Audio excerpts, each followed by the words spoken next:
He thought his world ended when his son died, but that's when God finally got his attention.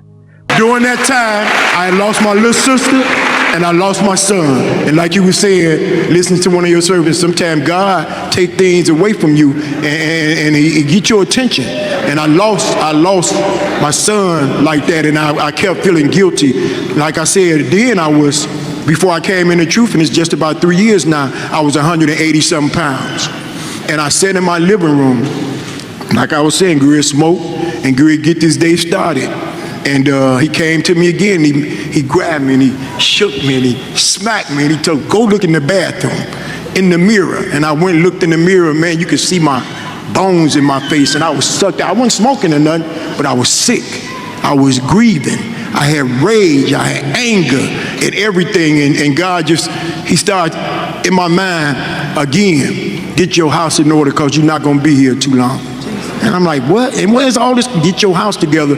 So this particular day, he made me go in the bathroom, and I looked in the mirror, and I saw. So I went to the doctor. They checked me for AIDS and cancer and all this and that. And they like, we can't find nothing wrong with you, nothing at all.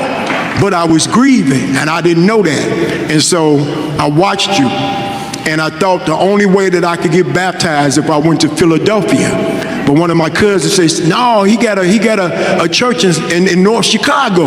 You want the number? I said, yeah. And I called on a Wednesday, Tuesday or Wednesday. Nobody answered. I left a voicemail. I said, I need to get baptized. Nah, my life depends on it. And so I didn't get no call back. That Wednesday, Thursday, Friday, Saturday, she said, well, let's just ride out to North Chicago and see what happened. And on the ride to North Chicago, my cell phone rang, and it was Minister Neely. And Minister Neely said, may I speak to Mr. Ellis? I said, speaking. Yeah, you left a voicemail, you wanted to get baptized? I said, yeah. He said, well, we can do it for you. You know how to get to North Chicago? I said, we on our way right now. And during those 3 days, before I left to come to North Chicago, I didn't go back out. I didn't smoke no more. I didn't drink no more. God stopped me in my tracks that day.